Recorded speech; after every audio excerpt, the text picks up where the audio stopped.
Mas Bagja, ada dua pertanyaan saya. Kejadian tanggal 19 sebelumnya sudah pernahkah ada ancaman ataupun doxing terhadap Mbak Cica? Kedua, apakah teman-teman Tempo sudah ada dugaan pelaku itu mengarah ke orang tertentu ataupun oknum tertentu? Oke, yang pertama serangan ini, yang kedua untuk Cica. Tapi ini untuk beberapa kali untuk teman-teman di Tempo. Misalnya host bocoros yang lain, misalnya Abdi Dongoran itu 2 kali kaca mobilnya dipecahkan oleh, entah untuk apa tujuannya. Karena kalau untuk perampokan kok setelah dipecahkan dia tidak menghampiri mobilnya. Itu 2 kali di dekat rumah dinas Bapak Kapolri dan di Depok dekat pos polisi ketika dia mau memperpanjang SIM. Itu yang sudah dilaporkan ke polisi, dan di luar itu masih banyak kan, ada intersepsi Pegasus ke mobile phone kami, kemudian ada yang dibajak handphonenya, ada yang diretas emailnya, ada yang web kami juga sempat diserang bertubi-tubi gitu.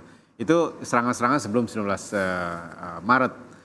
Nah, kalau soal siapa yang menjadi pelakunya tentu akan ada banyak analisis, dan ini menjadi wilayah penegakan hukum saya kira ya.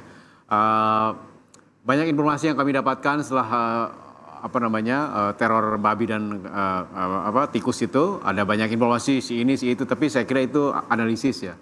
Tetapi clue-cluenya banyak sekali seperti yang disampaikan Pak Arianto tadi.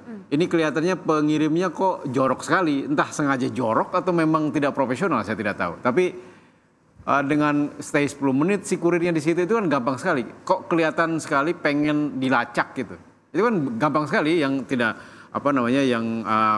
tidak perlu investigasi canggih itu bisa segera ketahuan itu. Kurirnya karena ada rekaman CCTV-nya, dia ngapain dia 10 menit di situ, terus siapa yang ditelepon oleh orang ini, kemudian mengapa dia paham sekali nama Cica. Itu kan nama tidak umum ya buat saya. Francisca Christy Rosana. Namanya keliru Franciscanya. Ada 1 huruf yang salah gitu. Tapi at least dia mengenal sekali targetnya. Artinya dia seorang kurir. Ketika dititipkan barang itu oleh si pengirim, tentu ada omong-omongan kan, ada ngobrol. Nah, saya kira ini kejadian di Jakarta pasti karena tidak ada dari luar kota, dan Jakarta banyak CCTV, dan saya kira polisi bisa dengan gampang menemukan siapa pemberi barang kepada si kurir ini. Artinya apa? Tadi seperti saya setuju Pak Arianto, ini banyak sekali clue-cluenya yang bisa ditelusuri lebih jauh oleh polisi, dan saya kira tidak susah untuk menemukan siapa pelakunya. Artinya siapa pengirimnya. Tentu saja mungkin ada dalangnya di baliknya. Dan pelaporan kami memang tujuannya untuk bisa itu. Bisa jadi ya yang itu benar-benar cuma kurir gitu. Memang cuma kurir mungkin, tapi dari kurir kan bisa dilacak berikutnya. Walaupun kurir kalau misalnya mungkin dia tidak tahu ya, mungkin, tetapi kan bisa dilacak. Dan karena dia pakai aplikasi sangat mudah sekali di trace jejaknya secara digital. Baik, saya ke Mas Reza. Mas Reza, dari mana polisi harus memulai penyelidikan kasus ini? Kasat mata yang saya lihat, bobot keseriusan masalah ini tidak hanya menjadi atensi dari otoritas penegakan hukum, yaitu Polri. Panglima TNI pun di media, saya simak pernyataannya, memiliki kesediaan untuk membantu pengungkapan kasus ini. Dengan kata lain, tampaknya kita tidak cukup berpikir linear. Proses penegakan hukum mulai dari mana, setahap demi setahap yang konvensional dilakukan. Tapi barangkali berproses berpikir harus diagonal dan seterusnya. Yang ingin saya katakan adalah, pertama, kita harus bersepakat bahwa perilaku jahat manusia itu adalah produk dari proses belajar.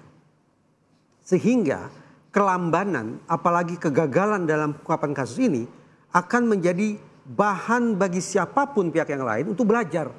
Bahwa ternyata cara-cara jahat seperti ini tidak akan terendus oleh terutama otoritas penegakan hukum. Tidak akan terungkap siapa pelakunya, apalagi siapa yang mengotakinya. Itu satu. Perilaku jahat adalah hasil dari proses belajar. Yang kedua, perilaku jahat manusia cenderung bereskalasi. Makin lama makin parah, makin lama makin berat, makin lama makin membahayakan. Itu artinya kalau hari ini degup jantung kita sudah berdetak sangat kencang, membayangkan ada kepala babi, ada tikus yang dimutilasi, Maka sekali lagi, kalau ini tidak tertangani, apalagi tidak bisa dituntaskan, kemungkinan perilaku jahat yang dilakukan oleh si pelaku atau kelompok itu akan semakin berat. Kalau hari ini dia tanda petik hanya mampu memberikan ancaman terhadap teman-teman media, dan saya berempati terhadap teman-teman media, maka tidak terlalu kemungkinan suatu saat nanti perilaku brutal serupa akan berlangsung secara lebih masif lagi. Tepat bagi kita untuk khawatir. Entah saya, entah teman-teman mahasiswa, atau siapapun akan jadi target lunak untuk kemudian diatur perilakunya agar melakukan maupun tidak melakukan sebagaimana yang dikehendaki oleh si pelaku. Dua hal sekali lagi, perilaku jahat adalah hasil dari proses belajar. Jangan biarkan siapapun kemudian meniru perbuatan jahat serupa, dan hati-hati harus secepat mungkin dicegah agar tidak bereskalasi dan membahayakan semakin banyak pihak. Saya ke Pak Rianto. Pak Rianto, ini gimana biar cepat agar tidak berekskalasi tadi seperti kata Mas Reza? Banyak sekali kunci-kunci kalau untuk mempercepat penyidikan ya. Kalau dari pengalaman saya melihat penyidikan polisi itu selama 50 tahun jadi polisi ya. Itu nomor satu adalah keseriusan daripada penyidik. Nomor satu. Kalau penyidik itu betul-betul serius dan sangat eager sekali untuk menyelesaikan itu kunci untuk keberhasilan. Yang kedua, kecerdikan daripada penyidik di lapangan itu untuk mengembangkan informasi yang masuk. Jadi makanya dia harus banyak-banyak menyerap informasi sekecil apapun, makanya dia harus mempersiapkan fasilitas untuk informasi itu masuk. Saya katakan himpun sebanyak mungkin ya. Kemudian setiap informasi masukkan dan dikembangkan itu. Kalau itu dikerjakan, maka dia akan mempercepat banyaknya informasi yang masuk, yang kecil jadi gede, dan kemudian dia bisa menentukan langkah berikutnya dengan cepat. Dan kemudian kemampuan dia juga tidak hanya pada apa yang terjadi yang terlihat itu, tapi juga menganalisis kira-kira ini kaitannya dengan yang mana itu. Jadi saya kira ya ini menjadi tantangan ya, karena kecepatan daripada penyidikan ini sangat diharapkan ya. Dan itu tadi modalnya sudah cukup banyak menurut saya sih. Harusnya sekarang ini kalau menurut hemat saya pelakunya sudah ditangkap duluan. Sudah ditangkap walaupun tidak kasih tahu dia sudah ngomong gini dan sebagainya, tapi pelakunya tuh tangkap duluan cepret gitu, otomatis kan rakyat sudah lega kan, ada yang sudah ditangkap. Nah dari situ dikembangkan gitu.